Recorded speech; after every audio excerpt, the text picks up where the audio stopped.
বন্ধুরা, এই হচ্ছে বাবুবাজার ব্রিজ, আর ওই পাশে হচ্ছে সদরঘাট। আর যদি আপনাদেরকে একটু দেখাই, এগুলা হচ্ছে পুরনো স্টিমার। এগুলা এখন আর চলে না, হয়তো 90-এর দশকে বা তার আগে চলতো, এখন আর এগুলা চলে না বা যাত্রী বহন করে না। তো আমি এখন সদরঘাটের দিকে যাব আর কি।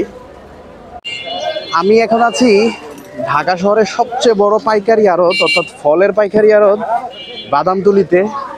বন্ধুরা, আমার ঠিক বাম পাশে এটা হচ্ছে আহসান মঞ্জিল, যেটা একটা ঐতিহ্যবাহী জায়গা। এখানে অনেক পর্যটক ঘুরতে আসে। তো যাই হোক, বাদামতুলি সম্পর্কে কিছু বলি। বাদামতুলি হচ্ছে ঢাকা শহরের মধ্যে সবচেয়ে বড় পাইকারি ফলের আড়ত, যেখানে দিনে লক্ষ লক্ষ কোটি কোটি টাকার ফল বিক্রি হয়। তো বাদামতুলি থেকে একটু সামনে এগুলোই হচ্ছে সদরঘাট। আমি সদরঘাটে প্রায় এসে পড়েছি, হয়তো আর 5 মিনিট হাঁটলেই সদরঘাটে চলে যাব। বন্ধুরা, অবশেষে চাঁদপুরের লঞ্চ ঘাটে আসলাম।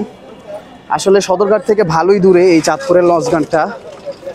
তো আজকে চাঁদপুর দ্বিতীয়বারের মতো যাচ্ছি। অনেক আগে একবার গিয়েছিলাম ছোটবেলায়, আসলে ওই স্মৃতি এখনো মনে নেই। তো আজকে নতুন করে স্মৃতি হবে, নতুন করে অভিজ্ঞতা হবে। টার্মিনালে ঢোকার জন্যই আলাদা 10 টাকা দিয়ে টিকিট কাটতে হয়। এই হচ্ছে সিরিয়াল। তো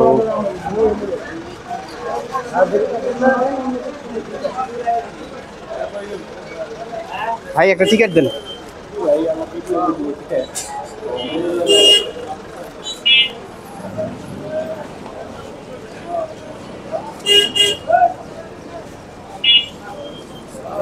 বন্ধুরা, অবশেষে চাঁদপুর লঞ্চ ঘাটে প্রবেশ করলাম। সদরঘাট থেকে অনেকটা দূরে চাঁদপুর লঞ্চ ঘাট।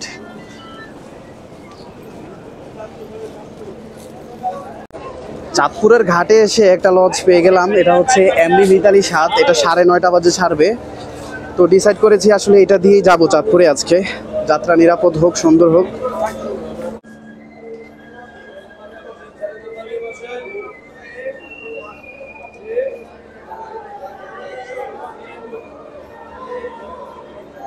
বন্ধুরা, এই লঞ্চের ভিতরে কিন্তু বাসের মতো সিটের ব্যবস্থা রয়েছে। অর্থাৎ আমরা যেমন বাসে সিটে করে বসে যাই, এই এমভি মিতালি 7-এও কিন্তু বাসের মতো করে বসে যাওয়ার ব্যবস্থা রয়েছে।